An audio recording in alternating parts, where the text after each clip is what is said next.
सभी भक्तों को बहुत बहुत आशीर्वाद। हम सभी लोगों ने अढ़ाई दीप, जम्बूदीप, मध्यलोक, नरक लोक, इस सारी चीज़ों के बारे में पढ़ा। आज सबसे इम्पोर्टेंट विषय है जम्बू द्वीप के जम्बू वृक्ष और सालमरी वृक्ष के बारे में पढ़ेंगे। ये वृक्ष है कैसा, इसकी लंबाई चौड़ाई, कौन कैसा क्या रहता है, और हमको तो इस सब चीज़ों का नॉलेज होना ही चाहिए।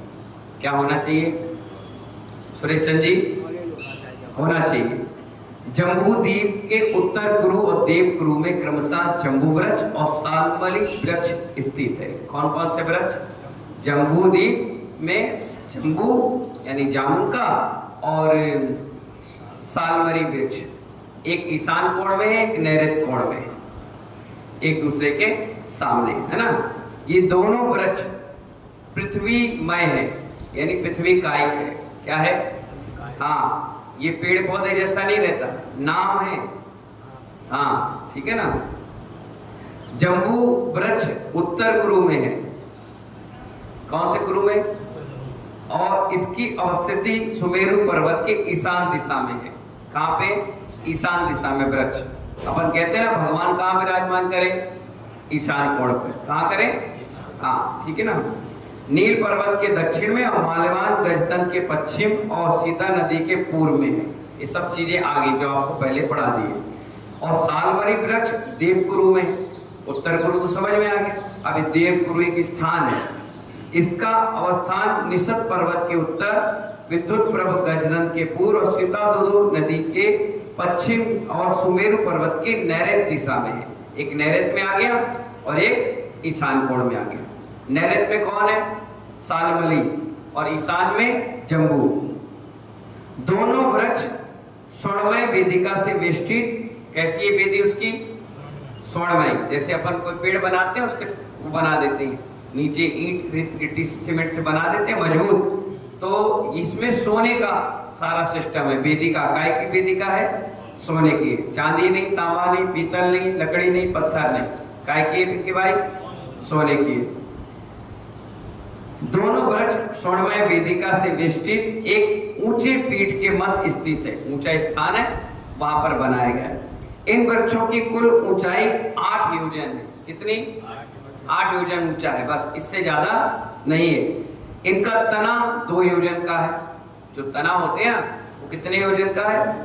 2 योजन। समझते हो क्या होता है? लघु योजन में कम से कम 18 किलोमीटर और महायोजन में 6000 किलोमीटर। जिसको आप और हम बनाए हैं उसे लघु योजन में नापते हैं, जो बनाया उसको महायोजन। अब सोचो 6000 का डबल कर लो तो कितना हुआ? 12000 योजन। क्या उसका तना कितना विशाल होगा? 8 योजन। कितना लंबा चौड़ा होगा है? ऊंचा। और एक कोस मोटा होता है। मोटा कितना होता है? अब हम आपसे अगर पूछे जम्बू वृक्ष की ऊंचाई तो क्या बताओगे? 8 योजन। और तना 2 योजन, मोटाई 1 कोस। कितने कोस? 1 कोस समझते हो कितने किलोमीटर? 4 किलोमीटर। 3-4 किलोमीटर हुआ 1 कोस का। इतना मोटा उसका क्या है? तना है। पृथ्वी कायिक है। क्या है ये? इनकी 6-6 योजन लंबी 4 महाशाखाएं। कितनी शाखाएं? 6। 8 योजन का तो पेड़ है, 6 योजन का क्या है? शाखा। सिर्फ 4 महाशाखा, छोटी छोटी तो बहुत होंगी। चारों 6-6 योजन के अंतराल से स्थित है। 6 योजन के बाद एक है, फिर 6 योजन के बाद एक है, फिर एक 6 योजन। जम्बू वृक्ष की उत्तर शाखा और सालमली वृक्ष की दक्षिण शाखा पर जिन भवन है। उत्तर और दक्षिण में ही भगवान है। कहाँ कहाँ? हाँ, जम्बू द्वीप में उत्तर में और सालमरी में दक्षिण शाखा में। एक ऐसा और एक ऐसा। शेष तीनों शाखाओं पर 72 देवों के भवन है। उस वृक्ष में भी कौन रहते हैं? और उनके भवन है, क्योंकि इतने लंबे चौड़े हैं तो वो रहते हैं। जम्बू वृक्ष पर आद्रत और अनाद्रत और सालमरी वृक्षों में वेणु और वेणुधारी नाम के 72 देव रहते हैं। 72 देव एक जाति है, और जाति में भी देवताओं के नाम है। कौन कौन से? आद्रक और अनाद्रक। ये किस में रहते हैं? ईशान कोण वाले में। और सालमली वृक्ष में वेणु और वेणुधारी। दोनों वृक्षों के चारों ओर उनके परिवार वृक्ष भी स्थित है। एक वृक्ष के साथ साथ कई छोटे छोटे वृक्ष लगते हैं ना, ऐसे कई वृक्ष भी वहां पर उनके परिवार के हैं। इन वृक्षों पर आद्रक युगल और वेणु युगल देवों के परिवार का देव निवास करते हैं। ठीक है ना, वहां भी पेड़ों पर ये रहते हैं। परिवार वृक्षों की ऊंचाई मूल वृक्षों से आधी रहती है। जैसे 8 योजन की जम्बू वृक्ष की है तो इनकी कितनी रहेगी? 4। जैसे बीच में एक बड़ा पेड़ लगा और छोटे छोटे पर पेड़ लगा देते हैं तो छोटी। तो कभी भी वास्तु कहता है अगर बीच का पेड़ 10 फुट का है तो अगल बगल के 5-5 फुट के लगना चाहिए। कितने? हाँ, इसीलिए अपन लोग इस वास्तु के हिसाब से काम करते हैं। घरों में भी पेड़ जैसे कहीं लगाए बीच में तो अगल बगल को उसके आधे लगाना चाहिए, उससे बड़े नहीं, उससे छोटे नहीं। दोनों वृक्षों के परिवार वृक्षों की संख्या अलग अलग है। कितनी है? एक वृक्ष के साथ 1,40,120 वृक्ष और है। जम्बू वृक्ष के साथ कितने वृक्ष हैं? 1,40,000 एम्पिडेंसा 120। ठीक है ना। इस प्रकार से ये जम्बू वृक्ष और सालमली वृक्ष के बारे में आपको पता चल गया। अब कल नहीं, आज ही बता दें। जम्बू वृक्ष के जम्बू द्वीप के जम्बू वृक्ष की तरह घातकी खंड और पुष्कराज द्वीप समूह है ना।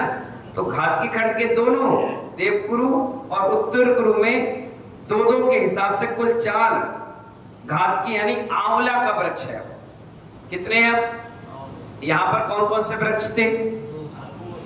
जम्बू यानी जामुन का, और यहाँ सालमली यानी सागौन का। सालमली सागौन बोलते हैं। अब यहाँ पर क्या मिलेगा? घातकी खंड में वहां कौन सा मिलेगा? वहां मिलेगा आंवला का।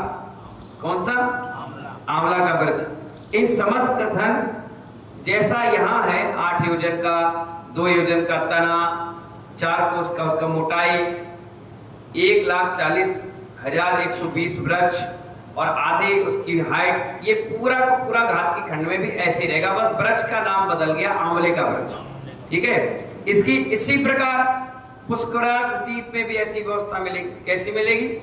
ऐसे सेम टू सेम व्यवस्था। वहां पे चारों कुरुओं में 4 पुष्कर कमल वृक्ष होते हैं। कौन से वृक्ष होते हैं? कमल वृक्ष। अभी आंवला का था, अब कमल का आ गया। इन समस्त विवरण जम्बू वृक्ष रहता है। घाटकी खंड के परिवार की संख्या 1,40,120। 4 गुना कर दो। कितनी कर दो? 4 गुना कर दो, क्योंकि देवगुरु उत्तर गुरु, एक देवगुरु में 1,40,120 होगी तो उत्तर गुरु में भी इतने ही। जम्बू द्वीप में इतने दोनों जगह हो गई। घाटकी खंड में 4 जगह हो गई क्योंकि वहां 4 वो है अलग अलग 2 मेरु है ना, 4 देवगुरु उत्तर गुरु हो गए। ऐसे ही पुष्कर में भी 2 है मेरु, तो वहां भी 4 हो गए। तो ऐसे मिला करके 5,60,480 वृक्ष, और पुष्कर वृक्ष में परिवारों की संख्या भी इतनी ही है तो 5,60,480। तो कितने हो गए? 10,11,20,800,960। इस प्रकार कितने वृक्ष हैं? कितने हैं? हाँ, छोटे मोटे वृक्ष नहीं है, हजारों किलोमीटर के। तो इस प्रकार से आपने क्या पढ़ा? जम्बू वृक्ष के बारे में, सालमली वृक्ष, आंवले का वृक्ष और कमल वृक्ष। ठीक है ना। इनकी हाइट वाइट सब समझ में आ गए। कल के दिन आपको कहीं बनाना पड़े जम्बू वृक्ष तो इसी प्रकार से बनाया जाता है। क्या बनाया जाता है? आप करगुआ जी जाओ, करगुआ जी में एक जम्बू वृक्ष बना हुआ है। क्या बना हुआ है? आप बड़ौद जाओ, बड़ौद, वहां भी एक जम्बू वृक्ष बना हुआ है। आप हस्तिनापुर जाओ, वहां भी जम्बू वृक्ष बना हुआ है। जम्बू द्वीप बनाया तो बीचों बीच वृक्ष बना हुआ है। हर जगह आपको मिलेगा। ये आगम प्रणीत व्यवस्थाएं हैं, इसी के हिसाब से बनाए जाते हैं ना। और कल पढ़ेंगे अपन 34 वसुधर पर्वत। कहाँ पे? ढाई द्वीप पे। कितने पर्वत हैं? उन पर्वत की क्या हाइट है, क्या पर्सनालिटी है, क्या रहता है, कहाँ कहाँ कौन कौन रहता है, इस बारे में कल इसकी संख्या समझेंगे। जब तक के लिए बोलिए महावीर भगवान की।